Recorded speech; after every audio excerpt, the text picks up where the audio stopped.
California coastline, midday Texas sun, misty rain in the Smoky Mountains, out here on the run.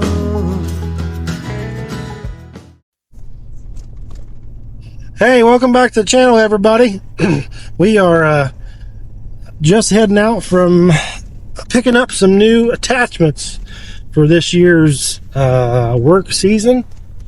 I told you guys a little bit last time that I was getting ready to buy a new brush cutter. We had sold the Wolverine brush cutter, the 72-inch Wolverine. We did send it on its way. It's to a new owner now. A fellow from Indiana drove out and picked it up. He was super happy. It was still in good shape, so glad he was happy, and I'm glad we're moving on to the next chapter in this brush cutting business. So I actually forgot to I was going to video a little bit on the way down and when I got here, but race against the clock today, trying to get some things done, so I did not have a chance to I just totally forgot to grab the camera out of the back of the truck. So we just left a few minutes ago. I will go ahead and tell you what I purchased. Davis & Sons equipment down in the Gallipolis, Vinton, Ohio area. This is not who I originally had talked to about doing purchasing this from, but that's okay. We end up going a different direction, but still kind of the same brush cutter in a sense. So I picked up that, and then I picked up a new 72-inch tooth bucket. The 66-inch bucket that I bought last year, the Express Steel bucket, is a very, very nice heavy bucket, but it just was not wide enough for my machine to actually do cutting and grading with. So it works great for other stuff. So I might end up keeping it, but yeah, I end up picking a wider bucket up for stuff like that. So yeah, when I get back, I will catch back up with you guys and show you what I bought. Stay tuned.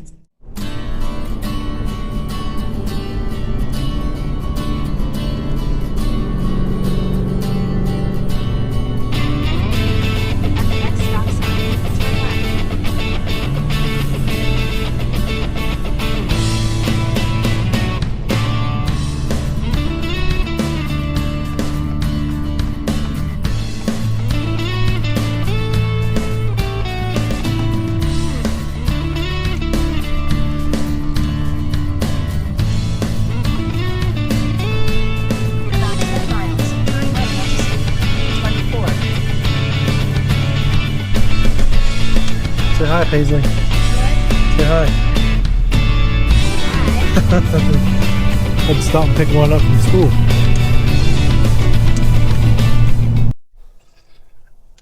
Hey, we made it back safe and sound. Just thought I'd kind of walk over what I got here and show you guys what we're working with this year finally. I did a lot of research on this, and it took me a long time to decide. For the price point on this particular model,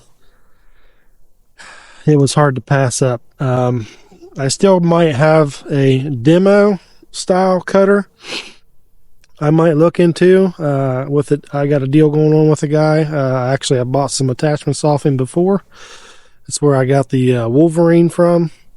And we talked about he's got something up his sleeve, and if he gets the bugs ironed out of that thing, it's not open, it's not available to the public.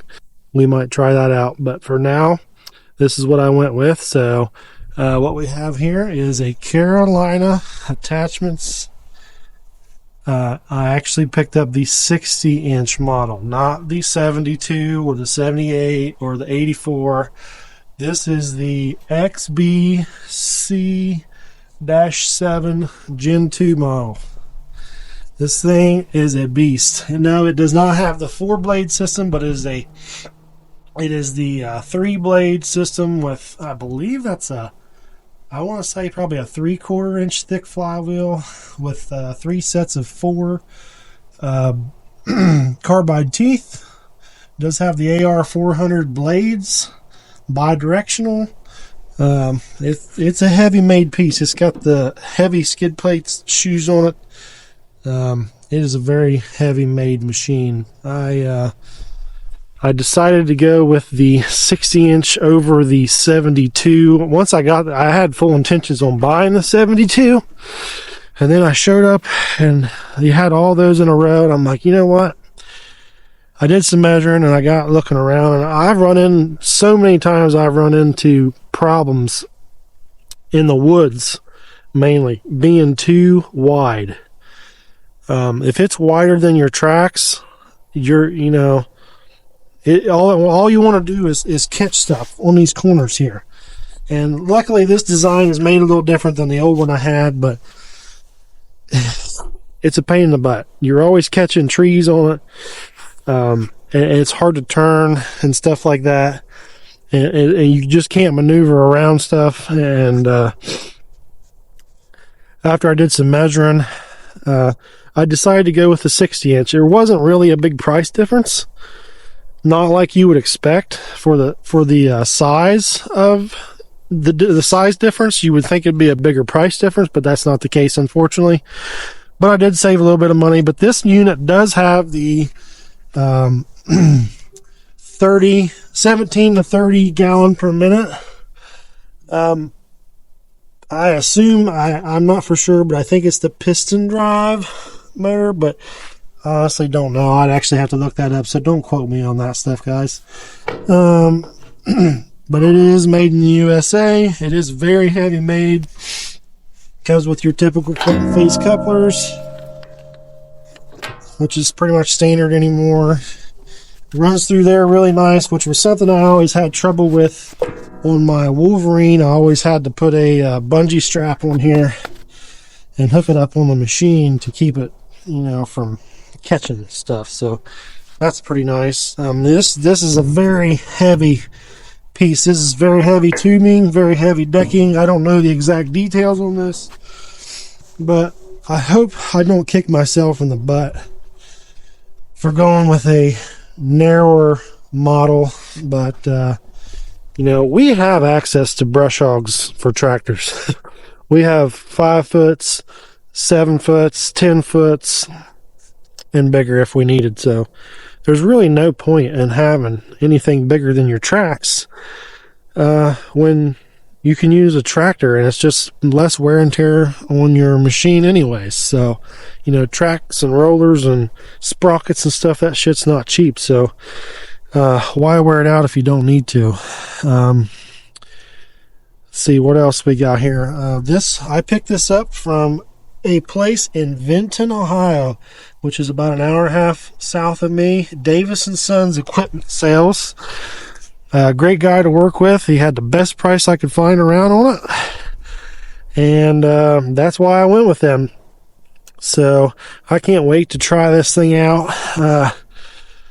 It's just a really nice piece. Especially, that was another thing I'd talked about before on the Wolverine, how this was all closed in back here, and it doesn't let the grass clippings come out, and it would ball up and you had to slow down. So that was a really nice feature they did.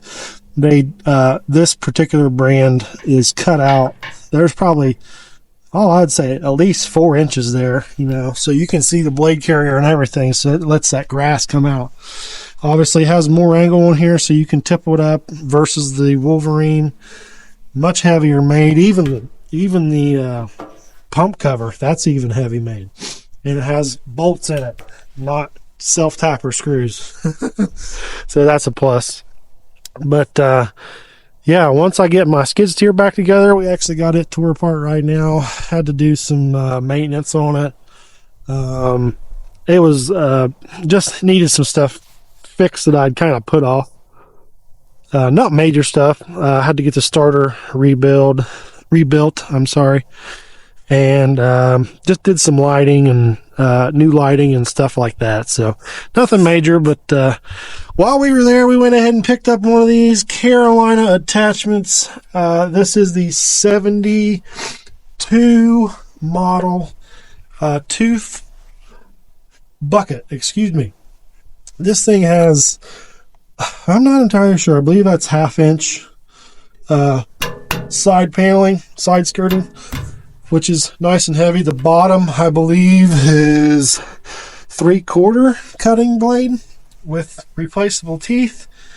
It is not an HD model like my Express Steel is. That's the big thing I ran into with my Express Steel model. It was a 66 inch, and what always was happening was if I went to cut, say we cut a driveway in, and I'm trying to cut 10-12 inches of sod off, you can cut the first pass perfect, but once you cut the second pass, your tracks are going to run up on the existing ground, and you can't cut level, and it's very hard to do. So that being said, that's why I went and picked up one of these for the price.